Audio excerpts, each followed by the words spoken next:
Vriende, goeiemôre. Ons is die Here en dankbaar dat ons andermal weer kan saam wees so rondom die woord van die Here. Die gebed van my hart is dat die Here vir ons met wysheid sal bekragtig terwyl ons vanmôre gaan stil staan hier by Spreuke 17 vers 6 tot 9. Nou voor ons by daai verse kom ons lees gou 'n paar verse hier uit Halleluja lied 258. Nou soos 'n mens deur die Halleluja bundel blaai, kom jy agter dat die meeste van die Halleluja liedere, psalms en gesange word nie gesing nie. Ons ken nie die wysies nie.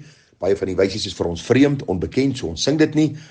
En dan mis ons eintlik baie van die groot waarhede wat hierin opgeteken is. Jy moet onthou 'n Halleluja bundel, 'n psalm en gesange bundel is nie geïnspireer soos die Bybel nie.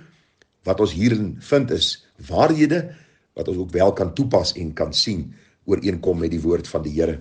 Nou hoor hoe pragtig beskryf Halleluja lied 258 ons redding. Daar staan Jesus redder van ons siele, wat u skape veilig lei, wat ons van die wrede wêreld en die afgrond wil bevry. Neem en lei ook my, o Heer, my is sondaar en niks meer. Vers 2 is so belangrik, hy sê, o donker was my lewe, voor ek heiland uwe was. Niks kon my rus verseker, alles was 'n las. Om my sterwe kon die smart nimmer lenig in my hart. Vers 3, die wonderlike, triomfanklike uitroep. Nou besit my hart tog eindelik, waarna ek so lank moes smag.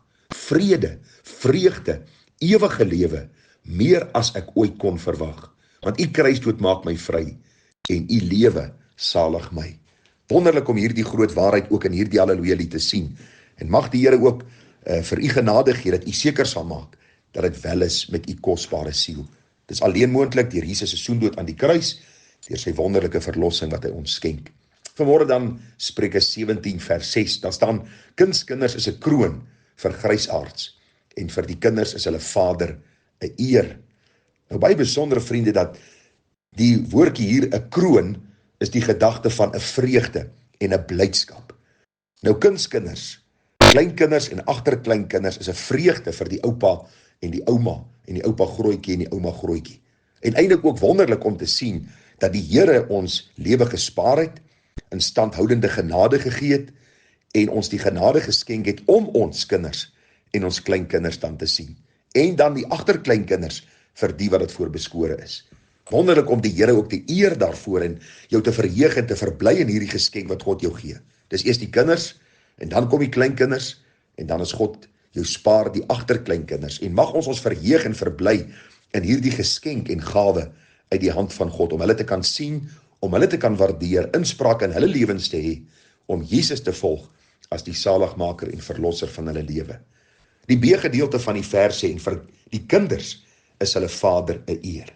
Wonderlik vriende om te kyk en te sien en te praat en te luister na gesprekke waar kinders praat oor hulle ouers, wat hulle opgevoed het in die vrese en vermaninge van die Here. Ek het al male sonder tal hierdie stories gehoor, hierdie verhale gehoor, hierdie wonderlike terugblik gehoor van my pa het so vroeg in die môre opgestaan en vir ons gebid. Hy het ons na die huis van die Here gevat. Hy het ons uit die woord onderrig. Kosbaar om hierdie waarhede te hoor, om te sien die effek wat dit het in die huishoudings vandag, en hoe wonderlik die Here 'n mens dan ook lei, as pa, om jou kinders dan te begelei na die Here, sodat hulle weer hulle kinders en hulle kinders se kinders na Christus gelei kan word. Daarom wil ek jou ook vra as kind, eer jou vader, dank God vir jou moeder, eer die Here vir die huis waarin jy groot geword het, as die waarheid daar gevestig was. En as jy miskien moet terugkyk met hartseer, dat jou pa en jou ma die Here nie gedien het nie, bid vir hulle, vra die Here vir genade, en vra die Here dat julle by mekaar sal kom met die evangelie, as die sentrale, samebindende faktor, met Christus, die leidsman en volleinder van julle geloof. Wonderlik om te sien dat die Here ook vir ons genade gee, om dan hierdie vreugdes op aarde te smaak, in ons kinders, en ook in ons ouers, en mag hy verheerlik word. Die volgende vers sê, aanmatigende taal pas nie by 'n dwaas nie, hoeveel minder leentaal by 'n edele. Nou vriende, een van die ander vertalings wat ek nageslaan het, sê dit eintlik so mooi. Daar staan, verstandige woorde soek jy nie by 'n dwaas nie, nog minder leens by 'n man van aansien. En dit is so vriende, dat as 'n mens na dwaase mense kyk, dan hoor jy baie min wysheid by hulle. Jy hoor baie min woorde wat jy ter harte kan neem, wat vir jou ook tot opbouing, tot stigting en ook tot 'n leiding kan wees op die regte pad. Maar nou sê die Bybel, jy kry nie hierdie woorde by 'n dwaas nie. Hoeveel minder hoort leentaal by 'n edele, by iemand wat in 'n posisie is van eer, 'n posisie van aansien.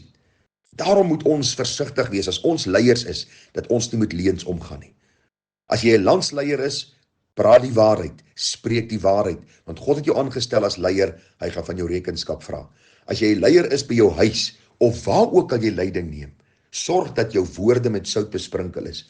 Moenie met leentaal omgaan nie, want vriende, leuns het 'n manier om uit te kom, en die Bybel sê vir ons baie duidelik, ons leuns sal ons uitvind, en die skande en die skade en die hartseer, wat leuns na vore bring, is so legio, dat ek nie vanmôre tyd het om met u al die verhale te deel, van leuns wat na vore gekom het. Daarom sê die Bybel vir ons, leentaal hoort nie by 'n edele, by 'n leier, by 'n persoon van aansien nie. Mag u en ek ons eie harte bewaak, ons eie monde bewaak, sodat ons nie met leentaal sal omgaan nie. Vers 8, baie interessante vers, daar staan kosbare edelgesteentes, is die omkoopgeskenk in die oë van sy besitter.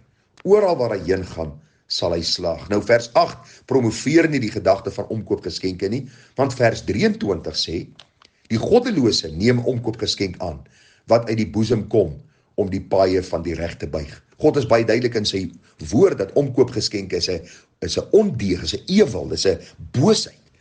Maar wat hier staan is dat 'n persoon wat met omkoopgeskenke in sy sak sit, is so selfversekerd, want hy weet dat die meeste mense met wie hy besigheid gaan doen, is oneerlik en sal omkoopgeskenk aanneem om die reg te verdraai. Hoe hartseer dat ons hierdie selfde dinge in ons dag en tyd beleef.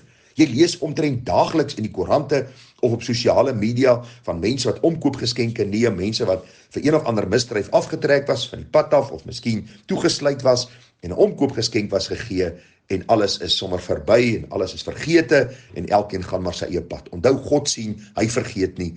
Die Here lei nie aan geheue verlies nie en hy sal self die lyne reguit trek. As jy miskien iemand is wat graag omkoopgeskenke gee, pas op vriende, die Bybel sê wat jy saai, sal jy maai. As jy hierdie boosheid saai, sal jy dit later maai. En die hartseer wat jy sal maai, kan nie vergelyk word met die voordeel wat jy gekry het, toe jy omkoopgeskenk gegee het nie. Die Bybel is baie duidelik daaroor, dat God haat, wanneer jy die ander een se oë verblind, deur 'n omkoopgeskenk wat jy gee. God is 'n God van geregtigheid, van heiligheid, en daarom moet ons eerbaar wees in wat ons doen.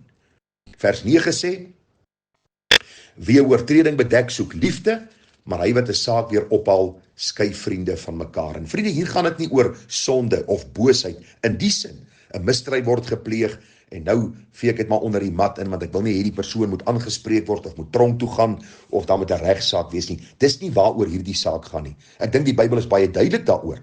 Wanneer ons sien iemand steel, of wanneer ons sien dat iemand moor, of iemand verkrag, het ons die verantwoordelikheid om hierdie saak aan te meld, of 'n getuie te lewer in hierdie saak, want God haat sonde en boosheid. Maar hier gaan dit, vriende, oor wanneer ons as familielede, as vriende, as kerkmense, met mekaar omgaan. Partykeer is daar verskille, partykeer is daar miskien 'n woordewisseling. En wat hierdie vers eenvoudig sê is, moenie elke keer dieselfde goed ophaal en die argument van vooraf begin en elke keer die hartseer gevolge beleef nie. Daar is tye wat ons die oortreding moet bedek. Miskien die misverstand wat daar is, of die verskil wat jy miskien met iemand anders het, te bedek en te sê, weet jy wat, terwille van die liefde gaan ek hierdie broer en suster verdra. En ek gaan nie heeltyd dieselfde sake oor en oor na vore bring, en so vriende van mekaar skei nie. Ek gaan die mindere wees, want die Bybel sê vir ons, dan soek ek die liefde. Die Bybel sê die liefde is lankmoedig. Die liefde, vriende, is vriendelik. Die liefde is nie jaloers nie, die liefde praat nie groot nie, is nie opgeblaas nie, handel nie onwelvoeglik nie, soek nie sy eie belang nie, word nie verbitter nie, reken die kwaad nie toe nie, is nie bly oor die ongeregtigheid nie, maar is bly saam met die waarheid, bedek alles en glo alles en hoop alles en verdra alles. En dit is wat hierdie vers vir ons wil leer. Dit is die liefde wat so gesindheid het, om nie weer ou koeie uit die sloot te haal nie, maar te sê, Here, ons kyk vorentoe, ons wil een wees in Christus, soos Jesus gebid het in Johannes 17, Vader, ek bid dat hulle een sal wees, sodat die wêreld kan sien dat U my gestuur het. Mag die Here genade gee, mag die Here wysheid gee, sodat hom in alles kan verheerlik en eer kan bring op sy naam. Groete vir U vriende, mooi dag verder, wees 'n skynende lig vir die Here in hierdie donker wêreld. Totsiens.